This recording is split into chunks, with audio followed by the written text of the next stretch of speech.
right now, listen up. 3, 2, 1. It's showtime. That's great. This is ridiculous. 99.3 The Truth. You can't handle the truth right now. That was the stupidest thing I ever heard. Let's do it. Hit it. It's time for Max World. And here we go. Everybody, let's get it started. Let's get it started. Call Mac 244-0077 or text 809-0993. It's showtime, everybody! Showtime! Exclusively on 99.3 The Truth. 7 minutes after 4 o'clock on the 30th day of September in the Lord's year 2016. I'm J. Michael McCoy, and this is the Friday edition of Max World Live. Always 15% more fun. And I think that just doubled to 30. Because Al Perez is here. And there's nobody better than making me laugh than Al Perez. Just looking at me. Yeah, get closer to the mic. There you go. Well, in fact, I was going to ask you, you're a handsome devil, but what's with this haircut? You know what, man? It's like you're opposite bald. I'm working. Well, right, it's got hair in the middle and nothing on the side. I'm working with young people these days, man. Can you hear me? Yeah, there we go. Test 1, 2. Go ahead. No, you're yeah, fine. All right, yeah. I'm working with young people these days. I went full circle. I stepped away from working with young people. I'm back working with young people. So I got to stay relevant, right? What are you sitting next to Damascus if you're working with young people for? He's a youngster, man. How old are you, man? How old are you? 45. I'm older than him. See, he's a youngster. I am older than him. Really? You don't I'll look be older. turning 50. Really? Yes, sir. See, he looks like he should be turning 50 it's in the and genes. you should be 35. It's in the Latino hurts, genes. man. That's what it is. I forgot you were here. I'm sorry, Michael. Excuse me. Wow.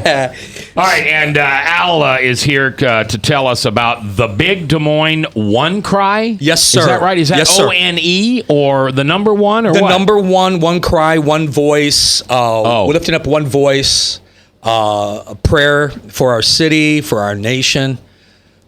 So, yes, that's going to be coming up here Monday. And where is it?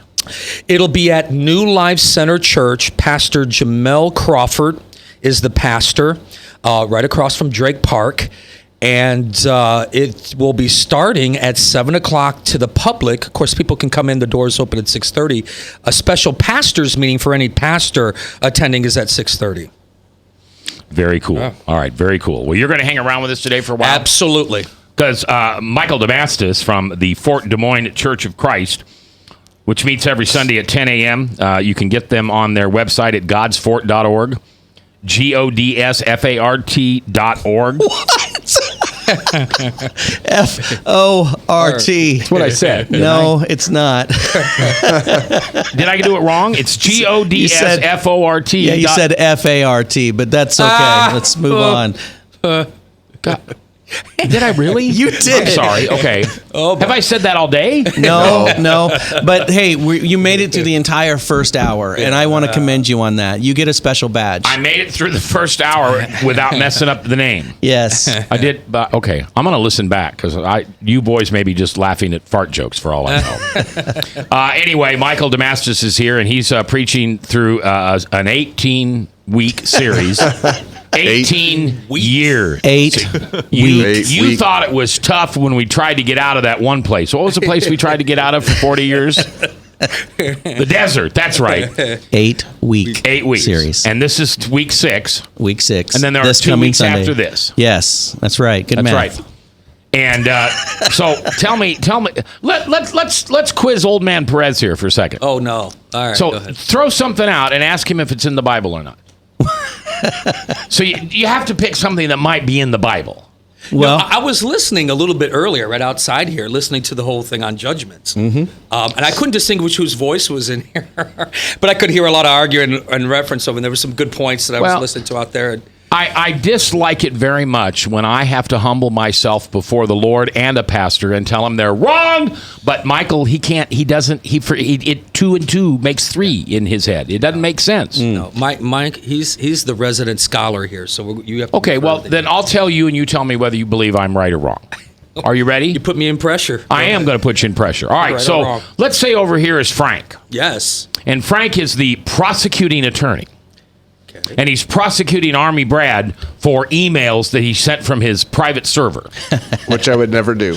And of course, Brad is looking at 10 to 20 hard, and Hillary Clinton's looking at, I made a mistake, I'm sorry. Bob, on the other hand, he is defending Brad, saying Brad's mental capacity at the time of being elected was not capable of actually deciding whether he should send emails from a private server or not. Frank is discerning, right? What's going on? Bob is discerning what's going on. Now, Mr. Pastor Damastis is going to be the judge. What's the difference between what Frank and Bob say and what Michael says? Michael can judge because he can impose consequences. Frank's not judging. Bob's not judging Brad because they can't. You can't. If you can't put a consequence in, you can't be a judge. I want to hear from Al That's for a fine. second. We'll let Al speak. Okay. So is this in reference to the circumstances around Hillary Clinton? Is that what we're trying to do? No, Are you just no. talking about in the life of a believer? In the or- life of a believer, when people look at me and say, "Well, you're judgmental," no, I'm not. I'm discerning. No, that's very judgmental. No, because I can't lay down a consequence. Well, here's the thing about discernment. And again, If you're going to disagree with me, just say no. I mean, I'm only going to go from my reference. I think we're supposed to be discerning. yes. People. It does not mean just because I discern something that I automatically have to give a judgment to. There are many times I've walked in scenarios where I discern something that is not proper or appropriate, but it's not necessarily in my place per se, even though I discerned it, that I feel I'm necessarily able to speak into it. So for instance, if I don't have enough relational chips, I list with my brother right here, where I feel I can say something hard or whatever, I generally can discern something, but it may not feel that I'm the person necessarily to say, hey, brother, this, and he'd come back and say, well, who are you to judge me? You don't know me, you know? I think when I was hearing out in the hall...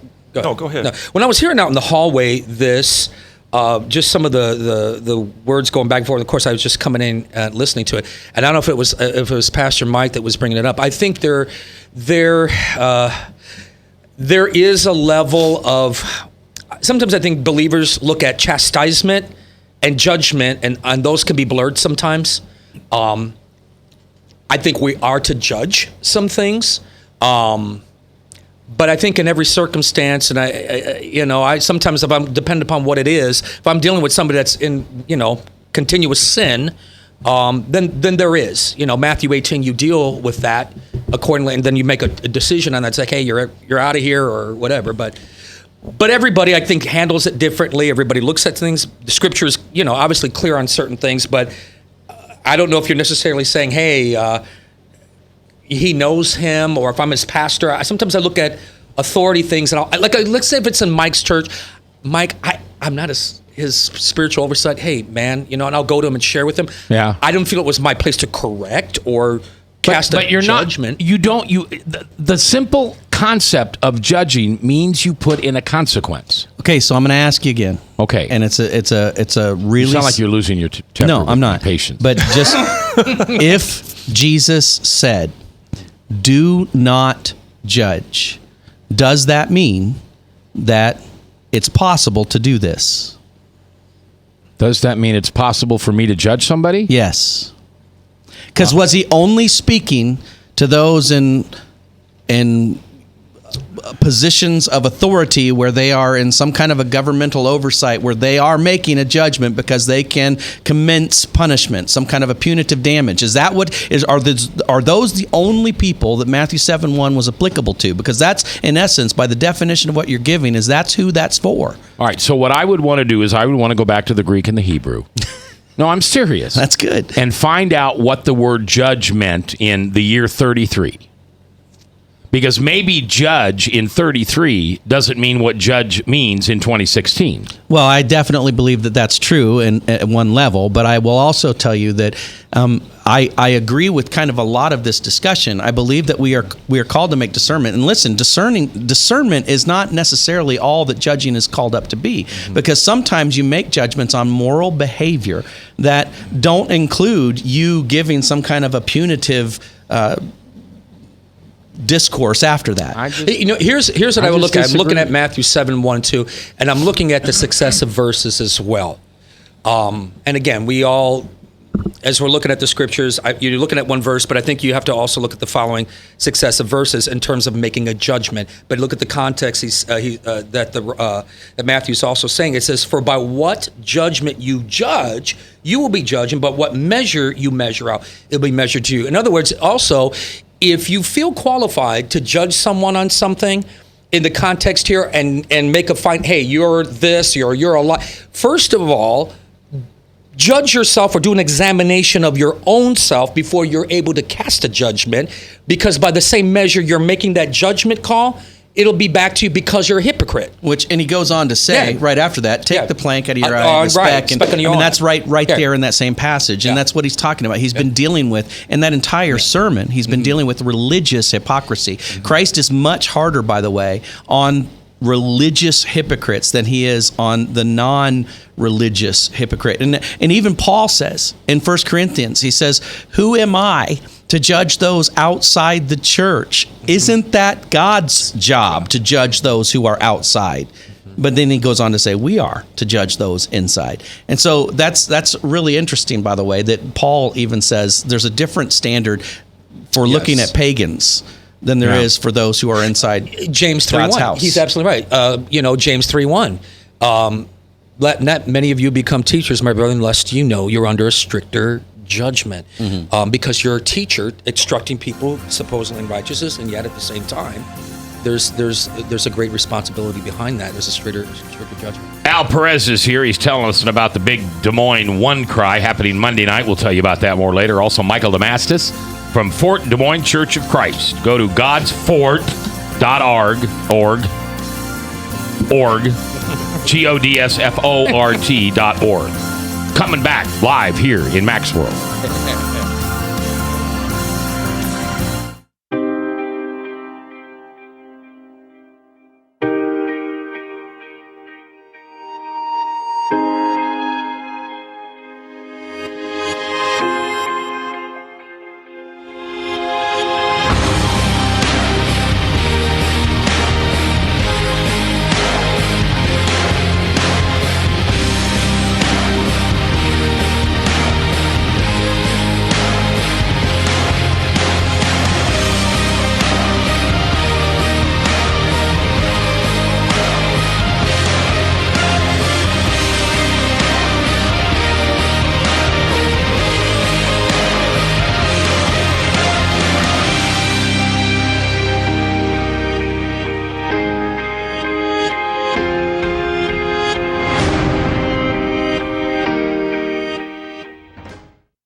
Credit cards are like grandkids. They love you, sometimes get out of control, and it's fun to get a new one. Who can stop them from piling on?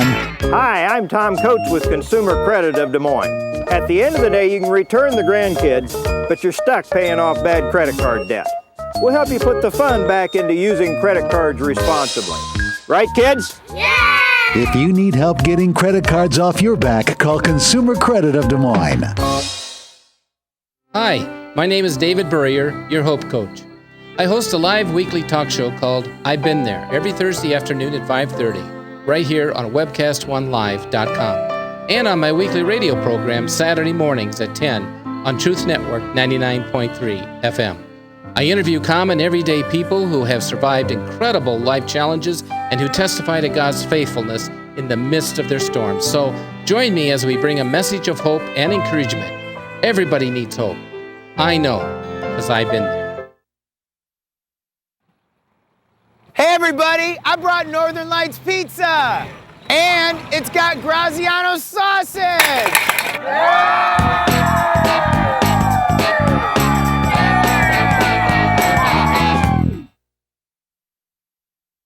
Rock and Prevention is celebrating 25 years of creating a caring community. We want to say thank you to the tens of thousands of Rock High School mentors that have carried our message of health, love, and encouragement to over 1.5 million children, teachers, and parents. Our mentors teach children methods and skills to prevent bullying and drug use. Thank you to all the school administrators, teachers, and counselors for their opportunity to serve you. Rock on, fair citizens. Rock on.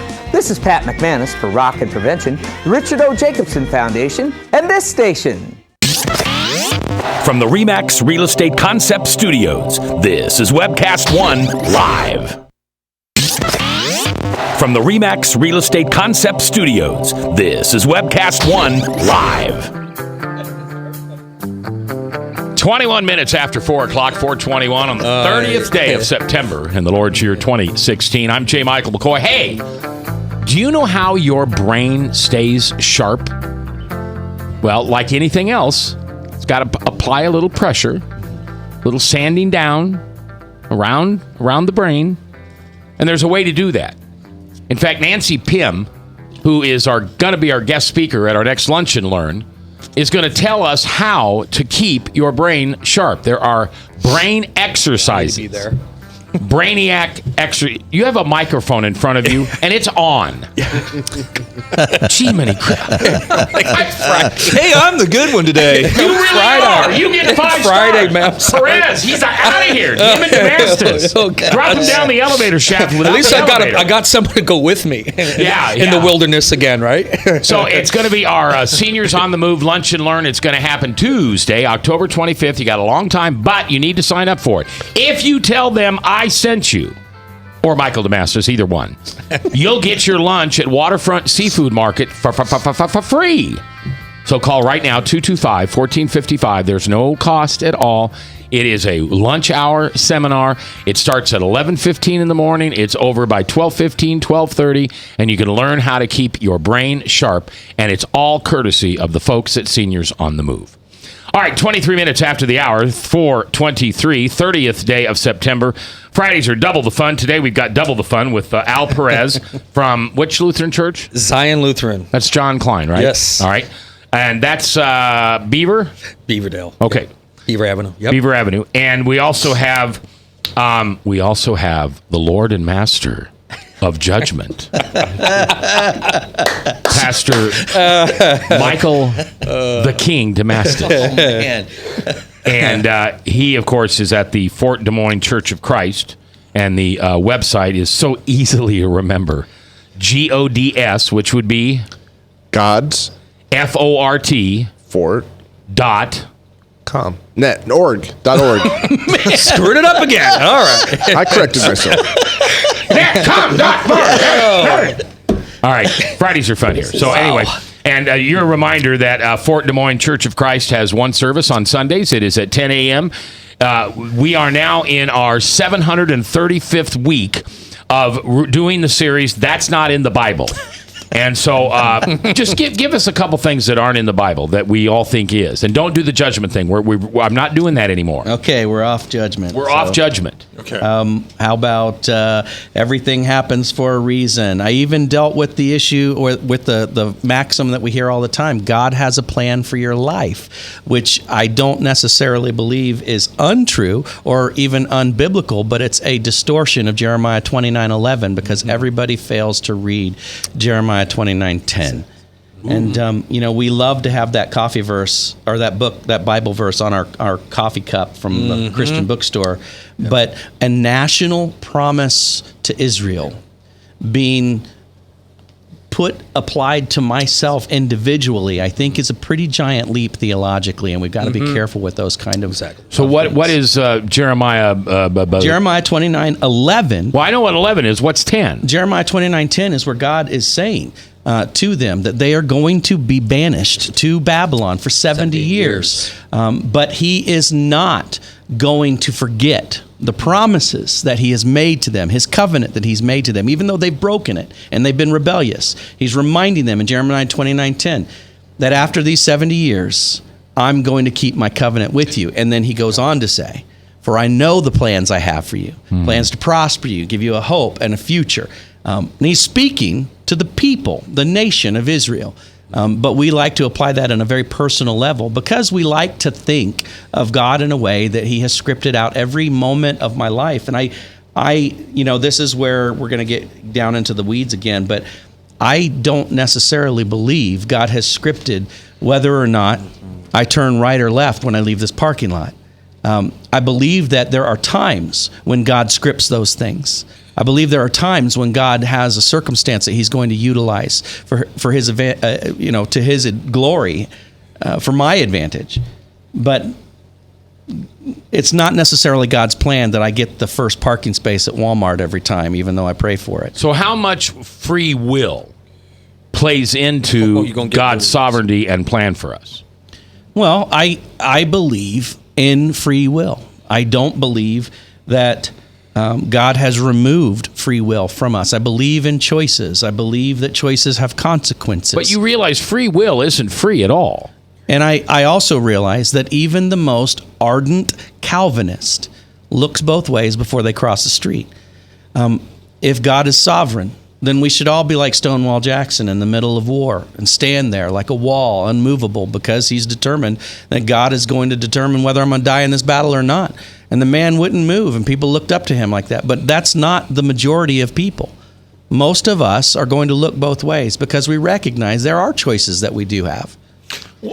There's a saying that I've heard a lot of people say sometimes, and this is not necessarily biblically referenced, but I think it can be tied to that somebody will die and that maybe they smoked for 40 years or maybe they've done something detrimental to their health, and they'll say, well, it was their day to go. Despite the fact they'd done behavior that was detrimental to their health for 40 years, if they hadn't have done that, this same day they was going to get hit by an airplane, they was going to get hit by a flying saucer. Right.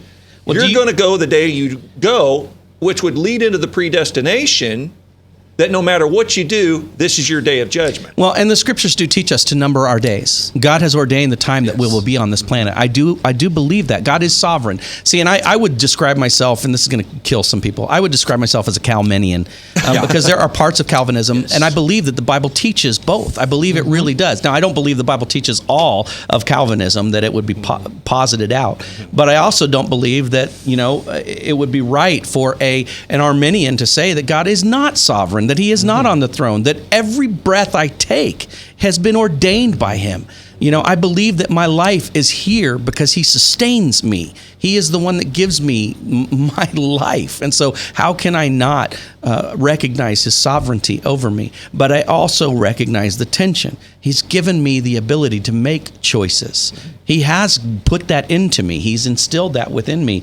And so, yes, choices have consequences. Yes, there are times when we do things that are detrimental to our own health. And I think that is very, very important, and that we recognize that truth. Okay, so the person that follows God's will for their life is not using their gift of free will very often. That's a smart thing to do, right, Pastor? Rephrase that again for me, please. Okay. So a person who stays within God's will as much as they possibly can. I mean, they're aware of what God's will is and what everything else is most of the time. Most minutes, most hours, most days. That's a good thing if they stay out of their free will and stay in God's will. Yes? I'm going to say something that is how I deal with the tension on the difference between God's sovereignty and my ability to make choices that have consequences. Because there is a tension, and I recognize that. And I don't know that it's all going to be resolved in any kind of a systematic theology on either side of this issue. But I do believe that the goal of my life is to be able to come to a place where I can pray like Christ prayed, thy will be done, not mine. And I think that is what's going to make heaven heaven, when I can fully get to a place where I can let go of my will, and I'm only going to embrace God's will. That's what I believe. Would you agree? I'm sorry, Frank, hold on just 1 second. So do you think we're going to have free will in heaven? We are getting so far in the weeds, but here is where I'm at. And I, by the way, this is my weed garden, so we can get as into the weeds as we want. I'll be honest. I'll be honest here, okay? Because heaven has been around for a long time. The third heaven, not the atmosphere, not the stars, but I'm talking about the heaven where God resides, the third heaven. That has been around for a long time because God has been around forever. And so angels were there. Seraphim. Angels existed in heaven before man was created on earth. Right. They sinned in heaven. How did that happen? Angels can sin? Of course they can. They did. And read Jude 6. Well, yeah, I guess because they jumped off. So angels sinned pre-man, okay? This is deep theology we're going on. If they sinned while they were in heaven, because we say, well, when we get to heaven, everything's going to be great. I believe the reason they sinned is because they had free will. And the only thing that I can see in my limited understanding of these things that would make us not be able to have sin ever occur again in heaven is that our free will not be there. That's the only way. Now, that I have figured this out. I'm not saying that there isn't more to this, and I'm just saying this is really deep stuff. But that's the only way I can figure out how there will sin or heaven will be sin free. Now you said June 6th, or Jude 6. Jude. Okay, Yeah, Jude 6. And what does that say? Jude 6 is a reference to the angels that lost their first estate. The angels in Genesis 6 that came down and had sexual relations with mankind. Nephilim. And that's they were locked away, and Jude 6 references this, and they are God was especially angry with what they did because they didn't just rebel against him, but his precious creation on this planet they violated it, and so he put them away and bound them in chains. Not all demons and not all angels were bound the same way that these angels were, but these particular angels had these immoral relations with humans in Genesis 6 that is referenced by the Nephilim and those that came about as a result of that. This is heavy stuff, man. And in Jude 6, you see that reference and that connection to that passage of Scripture. I would suggest God's will is free will. Go ahead. God's will is free will. And in heaven, the only reason it won't happen again is because who would want to revisit this cesspool? Everybody is seen to everybody's satisfaction. See, the reason it goes to why God didn't wipe Satan out immediately, because he said the wages of sin is death, but death didn't occur immediately. It took 900 years for the first death to occur. Well, I mean, besides the first human death. Yes, besides Cain slaying Abel. Or besides the animals that were used to cover their bodies or the sacrifices that were employed. But Adam and Eve didn't die for about 900 years. Right. So no one saw the complete results of sin. So God had to allow the thing to play itself out to meet everybody's satisfaction that he's just in the judgment. But that you can't employ that same thinking on the angelic realm, the spiritual beings who are outside of time. And so, I think that death entered the cosmos, but I think that entropy, that second law of thermodynamics, everything started to die, happened when Adam and Eve sinned. And I do believe that death was a promise that Satan is going to receive, but it's not happened to him. But imagine if God had wiped out Satan like that. All those other angels would have said, hey, don't cross God, because he'll wipe you out. They had to see the results of Satan play this thing out so that everybody could see God was just in judging. All right, we're going to take a break, and we're going to come back, and Frank and I are going to have a conversation. Because you're telling me that God's will is free will. That's it. I'm like him. I am a cowman. You're a what? Cowman? Yeah. All right. Cowman, but we're coming back live here on The Truth. It's Friday with Al Perez and Mike Damastis and Brad and Frank and Bob and Jeb and you. And you're the most important. Northern Lights Pizza's amazing garlic butter makes amazing breadsticks. Now available in 12-ounce bottles at Northern Lights, Hy-Vee, and Graziano's. Northern Lights Pizza. I'm Brian Leach, owner of Service Legends, and my position is Chief Talent Officer. I'm Nicholas Wonderscheid. I am Bernie Homs. And I'm the Service Manager.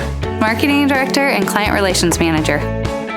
Everything that we do is about ensuring that we exceed your expectations. Our clients are important to us. 100% satisfaction. We're not just focused on heating and cooling. That's the easiest part of our job, actually, is fixing furnaces and air conditioners. Everyone that we come in touch with, we want to improve lives. Bottom line is, we've got our installation guarantees, 25% energy savings guarantee, comfort guarantee, temperature selection guarantee, property protection guarantee. 100% satisfaction guaranteed, fixed rate or it's free. All of those guarantees are backed up with a 100% money-back guarantee to hold ourselves accountable to making sure that you get what you're after. Just fixing the problem today. If they have another problem 5 days down the road, it's still fixed right or it's free. We use what's called straightforward pricing. Our technicians are going to give you an exact to-the-penny price on what it's going to take before they move forward with any repair. That way you know what to expect. It's the same price every day. No surprises. If you get off work at 5 o'clock in the afternoon, you come home, you realize that, oh, my furnace is broken. Now you need to call somebody out that night. You shouldn't have to pay more for that. We're guaranteeing service 24/7. We run afternoons, evenings, nights, weekends. We're staffed to work that. Phone rings at 3 in the morning. You'll get one of our representatives answering the phone every time. We're not sending you out to Timbuktu in some call center. It's our Service Legend team members, our mission control team. I'll take a call anytime. And then they answer the phones the same way during the day as they do at night. It's a great day at your service company. How can we make you smile? That's the only way to provide true 24-hour service. When you're able to let somebody actually live in their home safely when they weren't able to do that before, where they don't have to stay up at night and worry about, is the heat going to come back on? Are we going to freeze the pipes? Is the baby in the room next door going to be sick because they got too cold? When you're able to help somebody overcome challenges like that, that's impacting a life. That makes a difference. I get goosebumps thinking about it. I love the team. I love the people that I work with. We have fun, but we work hard. I call them my ambassadors of legendary service. If you could just envision what that is, that's who we're sending to your home. They literally will call in, pick up the phone and call and say, hey, I want to talk to your manager. And I get on the phone, they're like, that technician that was at my house was the greatest technician ever. That's cool to me. We want to brighten people's days. Every person that we have going into the house has gone through an extensive background check. Drug testing, we have a very thorough interview process that 1 out of 140 people make it through. If we promise you something, that's what you're going to get, no matter what. We're here when you need us to protect the safety and comfort of your family. If you're not happy, we're going to make it right. If we're willing to put 100% money-back guarantee on what we do, what type of work do you think we do? Give us a call. We're there for you 24/7, 365 days a year. Enough said. From the RE/MAX Real Estate Concept Studios, this is Webcast One Live. 22 minutes before the top of the hour, 4:38. Last day of September. Tomorrow it's the big OCT. October. Rocktober. The month where the pumpkins come and we dress up like little silly people and walk around with our hands out and say trick or treat. When was the last time somebody looked at you and said, okay, trick? We did that in Nebraska all the time, but I never hear it over here in Iowa.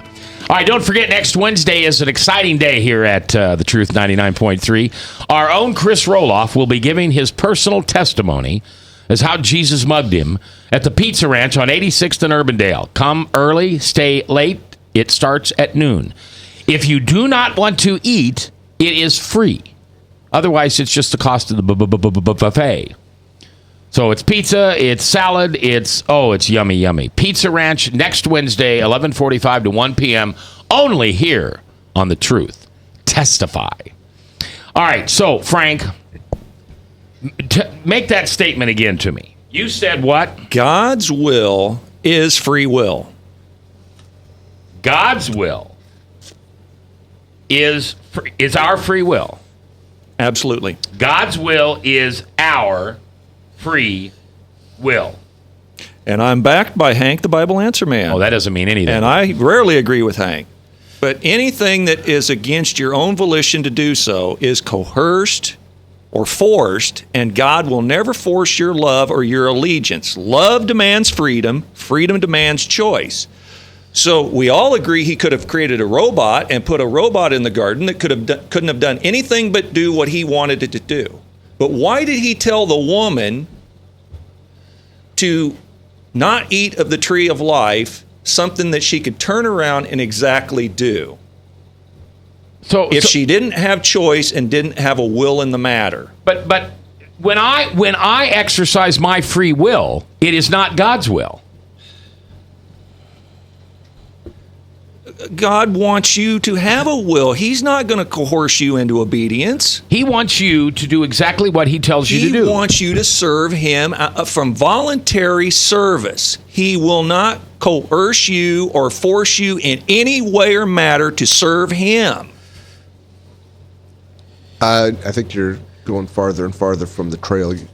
At first, I was almost with you, but but you lost me there. Yeah. Where did I lose you? Father Damascus, would you step in and speak some wisdom into this, please? Yes, son. Thank you.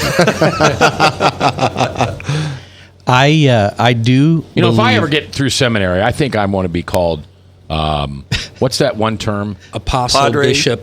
No, I don't want to do that. Your Highness. Holiness? Putintain? No, what is that? Pontiff? That's a Catholic thing, though, right? Yeah. All right, I'm not going to be Catholic. No, All right, go ahead. Father, I'm listening. You're killing me, man. I told you it's 30% more fun on Fridays. So I accept that God has given me the ability to make a choice. I embrace that. I don't know that I would say that it is God's will that I live in my will. So I'm playing a little bit of semantics, but that's kind of where I'm at with that. I do believe that I have the ability to make choices. I do believe also, as I said earlier, that it is God's will that I get to that place where it is only God's will. And so I think that is the goal of all of life for an individual, is to be at a place where you can say, it's your will, not mine. That's what I believe. So Frank's wrong. No, because I always have the choice to leave God. I always have the choice to reject. But that's not free will. Why is that not free will? How is that not free will? To leave God is anything but free. It's anything but inexpensive. It's the most expensive charge you'll ever put on your charge card. Oh, I agree with that. And in that term, in that way that we're using the terminology, I understand what you're saying. It doesn't come without consequence, but it's still a choice. But God, he says God's will is our free will. God doesn't want us to suffer consequences from making poor choices. Yes, he does. Yes, he does. Always. It is because of his love. I'm supposed to go out and have some fun tonight, and you guys are just tangling up my brain. It's because of his. What kind of a father? We have a good father, and our good father would any good father would desire to not erase the consequences of a bad choice of their child. They would want them to experience that so that they'll never do it again. To learn from it and then be better for learning from it. That's what Jesus learned. It's interesting here. I agree with that too. I think, in Hebrews, it says, to whom the Son loves, he chastens. There's some element, even in our own decision-making process, though God respects that decision-making process, but still there's obviously, consequences that come out of that. But there's a will, there's a perfect will. I think there's an acceptable will. Yeah. All right, let's go to the phones here. There's a set of headphones right there, Mr. Perez, if you need them. Let's go to Jeff in Bondurant from First Family Church. Jeff, how are you? Hey, thank you, Mac. I'm pretty good. I've been listening to your show. I thank you guys for talking about this topic. We're talking about this tonight in our Bible study because of 2 Thessalonians chapter 2. You'll have to read that later. But my thought was always that a free will would be a will free from any outside influence. And so the Bible tells us that, I think in Romans 9, that we're a slave to sin or a slave to righteousness. And so this is my take on it, is that God takes his chosen people and he sways them, influences them to righteousness. He leads them into sanctification, where God's not chosen people, he just lets their selfish, sinful desires take over and lets them go into unrighteousness and be judged for it, because they made the choice to do the unrighteous thing. But without God's influence, we would never choose righteousness. All of us would choose unrighteousness. That's my take on it. All right, Jeff, I appreciate you listening, and thanks for calling in today. You can call in anytime, 515-244-0077, or the Service Legends Truth Talk text line at 515-809-0993. Frank? An animal, a plant life, trees, planets, can't defy the rules that God give that they survive inside those boundaries. Man was the only being that he created that he give the ability to think and to reason, to choose. So he put this tree of knowledge of good and evil in the center of the garden. He says, don't eat of that tree, because the day you eat of that tree, you shall surely die. No other further explanation. So the atheists immediately got to say, well, I got to suspend critical thinking here, But he simply put that as a voluntary test of obedience. Would man with free will serve him just based on his word alone? Because he made animals that would serve him, and he gave rules. He made the plant lives and the trees grow. They can't do anything other than what he ordained them to do. The planets revolve around each other and don't collide into each other because God ordained them to do what they're supposed to do. But man is the only thing that he created that he didn't say, you got to do this. There cannot be real, true love unless love can be rejected, or love doesn't exist. Love is only by your own free will and your own volition to do so. It cannot be coerced or forced in any way, or it's not love. In any way? Disagree. God's love is agape. It's unconditional. Yes, his love for you. But your love in return for him cannot be forced. He cannot force you to love him in return. Well, he can. Well, he could if he's sovereign and he could do so. Yes. He could have, that's what I prefaced my statement with a little bit ago.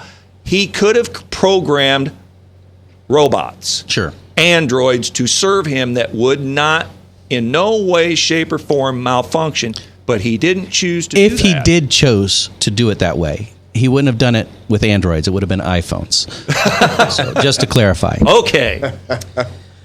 All right, let's take our break, and we'll come back, and we'll have just a few minutes left to listen to Frank pontificate lies and untruth again. Next week, all next week from 3 to 5, it'll be Frank's World. Frank and Beans, all week long, here on 99.3 The Truth. Dude, this is the Friday. From the RE/MAX Real Estate Concept Studios, this is Webcast One Live. Credit cards are like grandkids. They love you, sometimes get out of control, and it's fun to get a new one. Who can stop them from piling on? Hi, I'm Tom Coach with Consumer Credit of Des Moines. At the end of the day, you can return the grandkids, but you're stuck paying off bad credit card debt. We'll help you put the fun back into using credit cards responsibly. Right, kids? Yeah! If you need help getting credit cards off your back, call Consumer Credit of Des Moines. Rockton Prevention is celebrating 25 years of creating a caring community. We want to say thank you to the tens of thousands of Rock High School mentors that have carried our message of health, love, and encouragement to over 1.5 million children, teachers, and parents. Our mentors teach children methods and skills to prevent bullying and drug use. Thank you to all the school administrators, teachers, and counselors for their opportunity to serve you. Rock on, fair citizens. Rock on. This is Pat McManus for Rockton Prevention, the Richard O. Jacobson Foundation, and this station. Northern Lights Pizza, your home of the tasty crust. Our garlic butter sauce now available in 12-ounce bottles at Northern Lights, Hy-Vee, and Graziano's. Northern Lights Pizza. Hi, my name is David Burrier, your Hope Coach. I host a live weekly talk show called I've Been There every Thursday afternoon at 5:30, right here on webcast1live.com, and on my weekly radio program Saturday mornings at 10 on Truth Network 99.3 FM. I interview common everyday people who have survived incredible life challenges and who testify to God's faithfulness in the midst of their storms. So join me as we bring a message of hope and encouragement. Everybody needs hope. I know, because I've been there. From the RE/MAX Real Estate Concept Studios, this is Webcast One Live. From the RE/MAX Real Estate Concept Studios, this is Webcast One Live. 10 minutes before 5 o'clock, 4:50 in the afternoon, 30th, last day of September in the Lord's year 2016. This day will never pass this way again. Who said that? You just did. No. Who's the famous singers? We will never pass this way again. Somebody before 1970. Yeah, I think it was a 70s rock band. Yeah. Well, I can hear that. So we will never pass this way again. Seals and Crofts. You even know who they are? I've never heard the name until you just mentioned it. Really? Right now. Seals and Crofts? They played at the Iowa State Fair. They were awesome. Okay. We shall never Remember, pass we're the this young way guys. again. I know. Huh? We're the young guys. I've never. Go ahead and pull that up on YouTube so I can let these young pups listen to that. We will never pass this way again, Seals and Crofts. Or we Is that shall, the name of the song, though? We shall never pass this way again. Might just be a lyric in the... Oh, Frank, I got one nerve left. And between you, Perez, and Damascus, you're all on it. I'm going to be like Jesus. I'll be right back. Okay, I'm leaving. All right, Michael Damascus is here with Fort Des Moines Church of Christ. Said perfectly. For 2 hours. God's Fort, GODSFORT.org. Services at 10 a.m. and he's preaching in now his 19th year of that's not in the Bible. And there are 3 more sermons on that this Sunday and then the following 2 Sundays. Al Perez is at Zion Lutheran. And you're here to tell us about the Big Des Moines One Cry. That's right. Tell us about that. Thank you, Al Perez. Sure. It's yeah, I meant thank you. You're done. Thank you. No, go ahead.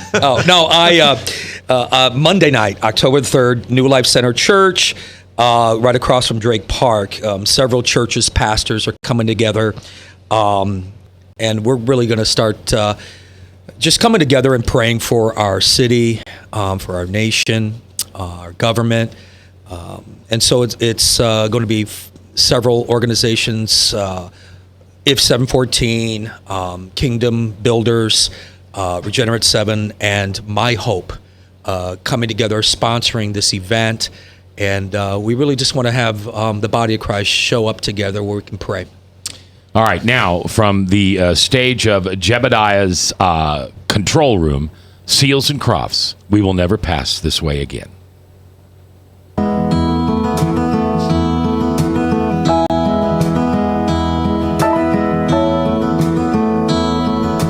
Life, so they say, is but a This is so groovy. and they let it slip away. Cool. It's funky, man. Cool. Funky. Far out was the term. Like the autumn sun should be dying, but it's only just begun. Sounds like a Bee Gee right there. Like the twilight in the road up ahead. You remember it now? No. I mean, I grew up in disco. I don't know what this is. I really don't.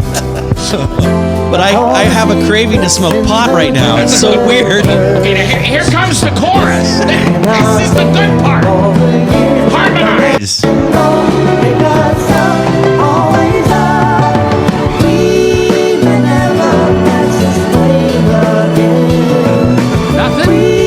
I've never heard this song. I haven't. All right, cut. So you never listened to KIOA? I was born and raised in Cocoa, Florida. So I think they were at the Iowa State Fair in like 75 or 6. Yeah, I probably. I was 5 or 6 in 75 or 76. So, well, that song, I know I played that song at Coil in Omaha in 77 or 78. So you were born then? yeah, I was born in 70. Okay. So everything really starts in 77 when Star Wars was released. That's So right. That's kind of how I look at life through that filter. So Geek. And let me tell you, we're almost out of time, so I might as well blow this ship out of the water. Damascus is such a geek. He's got an iPad and an iPhone together in front of him. No, he's got the iPad. I got the I've iPad. got the iPhone. Oh, that's what I said. iPhone and iWatch. Oh, Apple Watch. Apple Watch. Yes. So you've got a watch and an iPhone. Yes. Why do you need both? They both do the same thing. No, they don't. What baloney? If he loses the phone, at least he's got the watch. Yeah. Hey, I love my nerdiness. My wife is a missionary to a geek, man. So Tim Overland says, I am Pastor Mike's age, and I have heard of Seals and Crofts. Oh, my goodness. I'm just telling you. well, he's a bigger nerd than me in every way. All right, so, Press, as long as you're here, I want to bounce an idea off of you. Okay. You ready to do this? Yeah. Damascus, you give me your input here, too. Okay. What would be the greatest revival that Earth could ever go through? 7.4 billion people, right? So if 7.4 billion people could repent and turned to Jesus, we'd have the biggest revival ever. And I'm going to make some people mad here because they get tired of me saying this because it's not in the Bible. And I understand if it's not in the Bible, it's not real. That's not true. There's a lot of things that aren't in the Bible that are very true. What if Satan could repent? He's going to ask that question when we don't have any time. The quick answer, honestly, is it's not going to happen.